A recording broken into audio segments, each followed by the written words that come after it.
వశిష్ఠుడికి శక్తి మహర్షి అనే కుమారుడు, ఆయన పేరు శక్తి మహర్షి. ఆయన కుమారుడు వచ్చి పరాశరుడు. పరాశరుడైతే ఒక రోజున పరాశరుడు ఒక యమునా నది తీరానికి పోతాడు. ఆ యమునా నది తీరంలో ఆ సత్యవతి అనే ఆయమ్మ ఒక పడవ నడుపుతూ ఉంటుంది. పడవ నడుపుతూ ఉంటే ఆయనకు నేరుగా పడవలో కూర్చుంటాడు. ఎవరు? పరాశరుడు పడవలో కూర్చొని, అమ్మా నిన్ను నేను మోగిస్తానను, నువ్వు నాకు సహకరిస్తావంటే, స్వామి నేను కన్యను నేను ఎవరికి ఇంతవరకు ఏం చేయలేదు కాబట్టి నన్ను అడగడం న్యాయం కాదు అంటాడు. అమ్మా నీ కన్యపాయానికి నేను ఎలాంటి ఇది లేకుండా చేస్తాను, నా మాట నమ్ము అని. అప్పుడు అమ్మా నువ్వు కన్యపాయంగా నీ దానికి ఎలాంటి లోటు లేకుండా నేను తీసుకుంటాను, నువ్వు యథాతిథిగానే ఉంటావు అంటాడు. అప్పుడు స్వామి నా ఇది చూడు, నా వాసన చూడు, నా శాపలాసన ఇది అంటే అప్పుడు ఆయనకు మత్స్యగంధ అనే పేరును తీసేసి ఏజనగంజ అనే ఒక పేరు, మత్స్యగంధ అనే ఒక పేరు, ఈ సత్యవతి అనే 3 పేర్లు కలవు ఆయన. అటువంటి అప్పుడు ఆయన ఏం చేస్తాడంటే, ఆమె అయ్యా ఇంతటి పట్టపగులు నేను ఎలా అంటే ఆ పొద్దున అంధాకారం చేసి ఆమెను రమించినప్పుడు అప్పుడు వ్యాసు భగవానుడు పుడతాడు. వ్యాసుడు పుడితే ఆ వ్యాసుడు పుడతానే, అమ్మా నీకేమన్నా కోరిక కావాలంటే నన్ను అడుగు, నేను సత్యం వచ్చి నీకు తీరుస్తానని అడుగుకి వెళ్ళిపోతాడు వ్యాసుడు. ఆ తర్వాత వాళ్ళ కథ పెళ్ళి. శంతన మహారాజు గంగాదేవితో ఒప్పందం, నిన్ను నేను చేసుకుంటే నువ్వు నన్ను చేసుకుంటే ప్రతి బిడ్డను గంగపాలు చేస్తాను, ఆ దానికి ఒప్పుకుంటే కనుక నా బిడ్డను నీకు నేను వివాహం చేసుకుంటానని గంగ చెప్తుంది. సరే అని ఒప్పుకుంటాడు శంతన మహారాజు. సరే అని ఒప్పుకున్నాక కొన్నాళ్ళు పోనిచ్చినాక 7 మంది బిడ్డలను గంగపాలు చేస్తాడు. 8వ వాడు భీష్ముడు. ఆ 8వ వాడిని గంగాదేవితో, అమ్మ నీతో నాకు సావాసం ఉంది, నా ఊరికి నేను వెళ్ళిపోతా అని భీష్ముని పెట్టుకొని అయోధ్యకు వచ్చేస్తాడు చంద్ర మహారాజు. రాజు వచ్చి కొన్నేళ్లకు సత్యవతిని చూస్తాడు చంద్ర మహారాజు.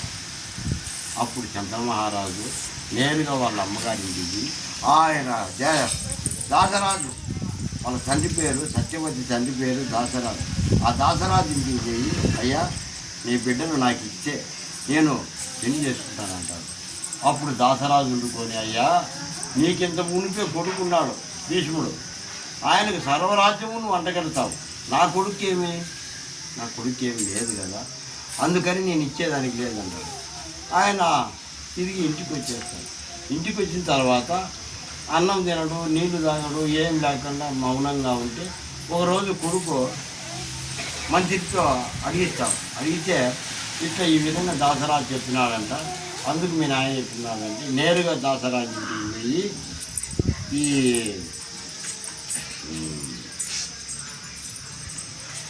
భీష్ముడు ఇంటికి పోయి నేరుగా పోయి ఆయన, అమ్మ నేను ప్రమాణం చేస్తాను, నేను ఇంతవరకు బ్రహ్మచారిగానే ఉంటాను, నాకు పెళ్లి వద్దు, నోము వద్దు అని వాళ్ళకి హామీ ఇచ్చి ఆ సత్యవతిని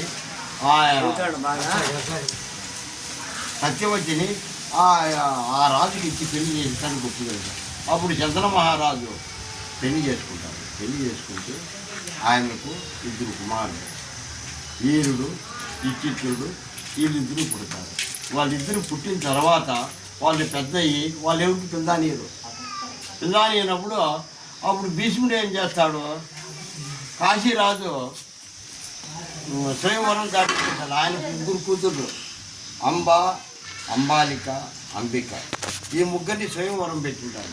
స్వయంవరానికి పోయి ఆ 3 యుద్ధం చేసి 3 ఎత్తుకొస్తాడు. 3 ఎత్తుకొచ్చి 2 అంబాలికను వాళ్ళ 2 తమ్ముళ్ళకు ఇచ్చి పెళ్లి చేస్తాడు. పెళ్లి చేసి కొన్నాళ్ళు బోనిచ్చినాక ఆ ఇద్దరు వీరుడు చచ్చిపోతాడు, చిత్రుడు చచ్చిపోతాడు. అప్పుడు వీరుడు ఇద్దరు చచ్చిపోయిన తర్వాత వాళ్ళమ్మ సత్యవతి అయ్యో కురువంశం నాశనం అయిపోతుంది అని యాసుని బిల్లంపుతుంది. యాసుని బిల్లంపి యాసుని ఆయన నువ్వు కురువంశం నాశనం అయిపోతుంది, వీళ్ళిద్దరిని రమించి ఇద్దరు బిడ్డలు కనేటట్టు చూడనైనా అంటే అప్పుడు వ్యాస భగవానుడు ఈమె దగ్గరికి పోతాడు. ఆమె గట్టి కన్ను చూస్తుంటే ఆమెకు ధృతరాష్ట్రుడు గుడ్డోడు పుడతాడు. రెండో ఆయమ్మ దగ్గరికి వచ్చాడు. ఆయమ్మ గట్టిగా గడగడగడ వణికితే అప్పుడు ఆవిడ